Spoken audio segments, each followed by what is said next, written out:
It started on 14th of February 2022 when the Academic Staff Union of Universities ASU announced the commencement of a 2-week warning strike to press home its demands. As the 2 weeks elapsed, Nigerians were greeted by a rollover, then another, and finally the indefinite extension.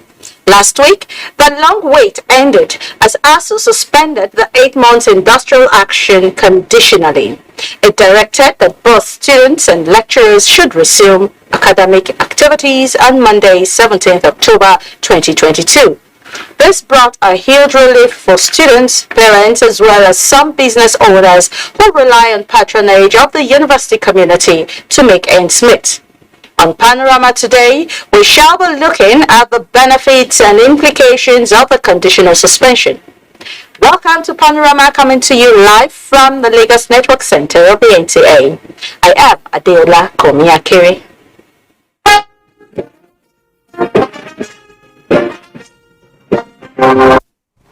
Don't forget you can watch this news on all our verified social media handles displayed on your screen for updates.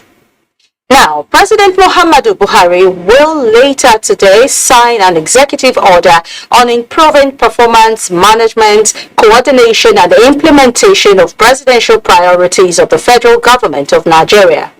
Secretary to the government of the Federation, Bruce Mustafa, says the executive order is part of government strategy to institutionalize the ongoing 2-day ministerial performance review retreat for ministers, permanent secretaries, and top government functionaries.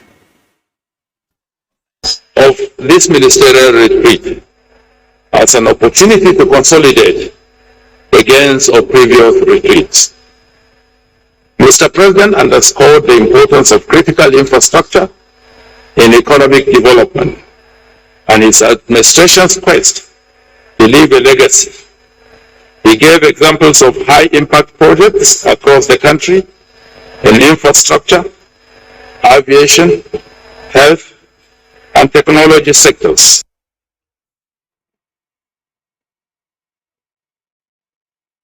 In his goodwill message at the retreat, presidential candidate of the All Progressives Congress APC, Bola Ahmed Tinubu, commended the present administration for making historic progress despite the challenges of the COVID-19 pandemic and the global economic shocks occasioned by the Russia-Ukraine war. And may I say thank you on behalf of all Nigerians to your entire administration, represented by all that are present here today. We supported you to get elected. We supported you before your first day in office. I will remain your friend and ally even after your final day at the job. I can say this because I know the vision you hold for Nigeria. It is a good and uplifting one. I know the level of patriotic dedication with which you have served this country. I know the things you have achieved. And listening critically to the laundry list of what was achieved and discussed yesterday, one will definitely realize the depth of commitment that every one of you has made to.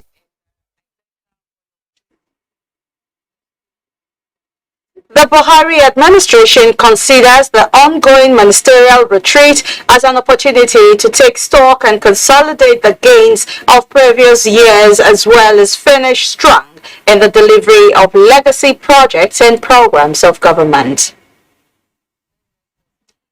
The Academic Staff Union of Universities ASU asked students and lecturers to resume teaching and learning on Monday, 17th October 2022 after suspending its 8 months industrial action conditionally. Our correspondent was at the University of Lagos to monitor resumption. The premises of University of Lagos is gradually coming alive again after 8 months of near emptiness and crippled academic activities. A few students are seen on campus trying to settle down for the task ahead. Though teaching and learning have not resumed, students are happy that they are back. I'm not doing anything at home and everywhere is boring. I know I'm a hiding man. If you are not doing something, you can. But I'm happy to be in school. I'm happy. At least the strike has ended. We're moving forward. It's given us some time to, think about what we want to do with our lives. But then everybody needs education. I still have a mixed feeling, but I'm happy that ASO called off the strike and we'll be able to continue our education and finish up and graduate. The suspending of ASU strike now is going to make me put data analytics in hold and then go back to school. And I don't want to forget the things I've already learned in data analytics, but in general, I'm very happy because I want to graduate and move on to the next phase of my life. Chairman, University of Lagos chapter of ASU speaks on the suspended strike. NEC is the highest decision-making organ of our union when it comes to strike and resumption of duty. So NEC have directed that we go back to our duty post immediately, and that's why I'm here. So, beginning from now, our members will be on campus, and then we see how it goes. But the directive of NEC will be obeyed by our members, I can tell you that. Oluwatayo Musa has a shop in the commercial area of the school, and suspension of the strike means a lot to her business. We didn't have enough people to patronize us, as it were, because students are our main customers. And so because of that, a lot of people shut down, practically shut down.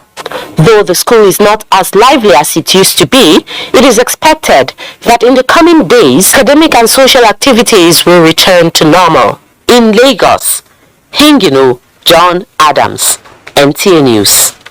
Joining me in the studio to talk more on the suspended ASU strike is Bolahun Olojide, a public affairs analyst. Glad to have you with us. Very nice to be here. Now you heard the reports, and now let's get down to business. The strike has been suspended conditionally. Now, what does this mean to the Nigerian tertiary institution? Okay, it's a junction we have been several times. Whenever you have federal government and ASU wahala, at some point there will be some negotiations and they will go back. So we're at that point. Maybe congratulations is in order because the tertiary institutions can now start where they stopped. It's going to be a tough season for them because you're talking about February 14 till October. It's a long period to have left things off. But then, it's better late than never. So you take off from where they stopped. But you see, I started by saying this is a junction we have been several times. But for the most part, after this resumption, we go to sleep until the next strike. So I hope that we will make this count and not go the other way or the past, so that now that we have been able to jumpstart resumption, we now go back to the drawing board and design a sustainable funding model for tertiary education in Nigeria. In 1972-73, when there was the first strike, Yes. at the heart of it was welfare and funding. And 50 years after, Still the it same. is still welfare and funding. Obviously, something is not right. So we need to sit down and find what works for us as a country for financing tertiary education. Okay, now you talked about the very long period. How do you think the students will be able to cope, having been away for 8 months? It's going to be challenging for them because what you're going to have is a rushed session. But they will need to do extra work because the teachers will not be able to pile all the classes within the short period that is available. So most of these things will require self-effort on the part of the student. Will not that turn out to be bringing out half-baked graduates? It will affect the quality of what we're going to produce. There's no doubt about it, especially in certain courses. There is a way education builds up. If you don't know 2 plus 2, you might have a challenge with square root of 2 times square root of 2. Mm-hmm. So they build on one another. There are courses that are also prerequisite to some earlier ones. If the earlier ones were not delivered or properly delivered, the upper one will be challenged for the student. So it will take a bit of time for the student to settle into the effect of what has happened. But definitely, it will be extra work on the side of the lecturers, extra work on the side of the students. Well, we hope they will be able to meet up with the available time at their disposal. That should mean they will be probably having weekend classes. There could be weekend classes, there will be extra classes, there will be things that the teachers cannot take in class. I will just tell the student, look, go and read. Just go and read this on your own. There's no way to that. Don't forget that we had a long one in 2020. Here is another one. So it's just a mess. And this strike, it's of the view of Nigerians that why is it only when it's towards the election that lecturers now remember that there are some things the government is owing them and they want to go on strike? Do you think it's... There could be element of truth to that, because you may want to bargain and you may think that election is a good time to get on that table for bargaining. But when you look at it historically, even when there were no elections, there were strikes. Even in the military era, there was strike. In 2020, we have just finished an election, so it wasn't an election that drove it in 2020. So the problem has been there, election or no election. Okay. All right, now let's look at the federal government that just registered 2 more associations for the tertiary institution. Now, what becomes of ASU at this point? It's not going to hurt ASU. It's also not the first time. It's an attempt by the government to break up ASU. Some sort of divide and rule in a way. That's what Corona is all about. But at the same time, no matter how you approach that issue, because it's not as if that issue does not have its own little merit. There are people who are within the academic institutions who are not particularly excited about ASU's approach. Okay. So maybe you want to give them their own platform. But you see, will that solve the problem of sustainable funding model for tertiary education? My answer is no. Irrespective of how many unions, you still have to go back to that problem and solve it. Okay, we will continue with this discussion, but let's take a break now, and Panorama will continue thereafter.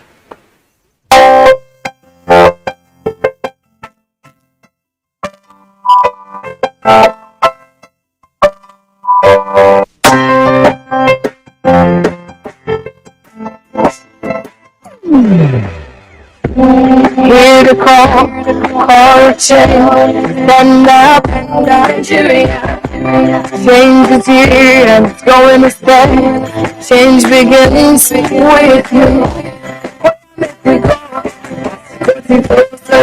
Change begins from within. Look at your eyes, forget roll. Change begins with you and me. Change begins with me.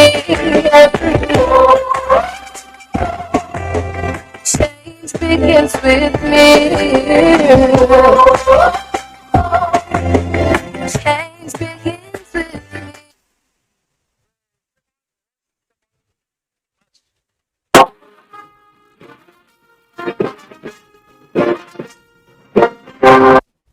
We're glad to know you're still with us. We're still discussing with Gbolahan Olojede, a public affairs analyst on ASU. All right, now you made mention there are some people in the system that are really not happy with ASU. Now, do you think they will leave ASU and join the other 2 unions? They might. And it will not change anything. And it will not cause any fracas amongst them? We should also ask, like I said before, this is not the first time government was trying to play this game. So where is that other association today? Apparently, it's sort of fizzled out. that might be the way this one will also go. It might also not go the same way. But it looks to me like there are distractions. And if we're not careful, they will take away from the center, the crux of what we need to fix, which is that funding model. Now, talking about that funding, how do you think tertiary institutions should be funded? Okay, there are several models across the world. You can go from one extreme left in the Western, say America, for example, where people pay fair tuition to get education. Or you go to the Scandinavians and countries like Germany, where government literally carries everything. You can also come to Africa, the Ghanas, the Benin Republic, and all the rest. So there are several models across the world. What we need to do is to look at what works for us as a country. And there should be nothing off the table, because we've been deceiving ourselves for so long about this solution. There are people who say it is everybody that is in public institution that cannot pay tuition. I beg to disagree. That is everybody that cannot pay tuition. Some of the people that you say cannot pay tuition have gone to Ghana to go and pay the tuition to Ghana, and they are there today. So we need stakeholders' engagement that is robust, that will put all the cards on the table, including tuition, including cost recovery for hostels, including student loans. On the table, then we can come up with something that will work for us. Okay, with all that has transpired this past 8 years, now it means the students will have to pay fresh tuition fee, accommodation, and all that. Do you think our parents will have faith in the education sector? Well, that's why education is one thing that affects several segments of the society. Of course, parents are not excited. Rents have expired.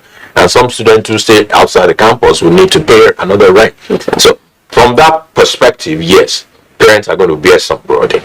And there's no running away from that. But as far as school fees is concerned, I don't think a public school will ask for another tuition for a session that has been paid for. And we absolutely hope not. Finally, before I let you go, ASU made mention of the calling out the strike conditionally. What does that mean? Does it mean that they are going to go back to striking again? Like I use the word jumpstart. I think what we have been successful, what I've successfully done is to jumpstart that resumption. And one way to ensure that whatever conditions ASU was referring to will not cause problem in the near future is to now go and sit down and discuss the subject matter we have been on for 50 years, sustainable funding model for tertiary education. Thank you so much, Belahon Lejide, for your thoughts on Panorama today. The pleasure is mine. And we hope that the strikes in our tertiary institutions will become a thing of the past. Moving on now, the Nigerian Police Force has embarked on the training of recruits in the 4 premier police colleges and training schools in preparation for the upcoming general elections on the principles and ethics of public relations. Lynn Leneke reports that the aim is to regulate the use of social media by officers and men. In the wake of increasing rate of political activities, the Nigeria Police Force is not relenting in ensuring that lives and property of citizenry is secured at all times. These recruits are being adequately armed with requisite knowledge and guidelines of elections and the use of social media while carrying out their constitutional duties. More than 700 recruits currently undergoing training are being prepared to take up the challenge of delivering their mandates. We are teaching them the principles of PR to do the job when they go out there. We have a document on the duties of police in election security management. We are expected to be neutral, to be apolitical, to be professional in your dealings. In ensuring the ethics of policing and use of social media in accordance to the Nigerian police policy on the use of social media is the head too. Actually, we need to regulate the way our officers use social media. If you are not the PR person, you are not on the rank of commissioner of police and above, You can't do anything on social media. As the electioneering process is underway, the Inspector General of Police, Usman Alkali Baba, has directed that the training of recruits to augment the strength of the police in carrying out the force duties in election management be adhered to. He said the training will be replicated in the 4 premier police colleges at the 13 police training schools across the country. In Lagos, Lane Lenake, NTA News. We shall take another break. Panorama will be right back. Slavery is an evil practice abolished all over the world over 200 years ago. But today, human traffickers are selling human beings as slaves in Africa. It is your responsibility to make sure that you and the people you know do not fall into slavery. Don't believe fake promises of jobs abroad. People wey talk say Libya, Italy no use you when they carry me on top water. 4 days now they lock me for inside house, no food, no water. I nearly die. Now God, when me heaven and earth, now save me. If you get 1 naira for Nigeria, you get junior one, you say you no get papa, you no get mama, that make you come out. I beg go they do farm work. You better pass me to enter road. Don't accept to travel to Europe through the Sahara Desert. You may be walking into slavery. Don't be a slave. This is a public service announcement brought to you by NTA.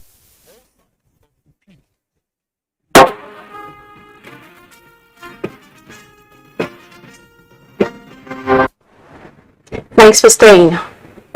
A waste truck with a known registration number has plunged into the Lagos Lagoon in Ward Iyanoworo. Reports by the Lagos State Emergency Management Agency, LASEMA, reveals that while in motion, the tires burst and it veered off the bridge. Fortunately, the 2 occupants of the truck were rescued alive by the LASEMA's marine team. They have been provided with first aid treatment. Meanwhile, recovery of the ill-fated truck has already commenced. Gift Judge is standing by for sports update. In women's football, after beating Chile by 2-1 on Monday at the ongoing FIFA Under-17 Women's World Cup in India, Nigeria's Flamingos will now face USA on Friday in one of the quarter-final fixtures. To Taekwondo, the 93rd International Taekwondo Master Course, organized by the Taekwondo World Governing Body Kuki One, has ended at the Indo Sports Hall of the National Stadium, Lagos. The 4-day program, which featured about 150 Taekwondo practitioners from 10 countries, provided the opportunity for them to get upgraded on the modern techniques in the sport and also be certified by the Taekwondo Grandmasters from Korea. And how the coach's capacity, and also put us at the same level like other masters and coaches in the world. And our own masters too here in Nigeria follow how the certificate that was developed up in their brain.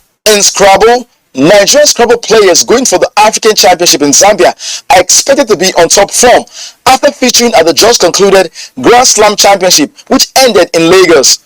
The maiden edition of the 4-day International Grand Slam competition featured 28 players from 7 countries, including host Nigeria. After 24 rounds of games, 2015 World Scrabble champion Wellington Jigere emerged overall winner. The fact that we have a lot of international players here at the Grand Slam playing with the top 20 rated players in Nigeria, it says a lot. Still on Scrabble, Nigeria's team to the 14th African Scrabble Championship left the country Tuesday for Zambia to take part in the competition. Team Nigeria, made up of 20 players and 3 officials, will be going to the tournament as defending champions and 12-time African champions. We have 100% opportunity of winning. Now, this same top 20 in the world, we are carrying 8 of those who are in the top 20 in the world for this same Africa Championship. The African Scrabble Championship is slated for 21st to 25th of October 2022. The sports update, Gift George, NTA News. And that's it on Panorama today. Do not forget that the fastest and easiest way to becoming a star is to connect with the NTA to stand against rape and rapists. I am Adeola Komiakiri. Do have a splendid day.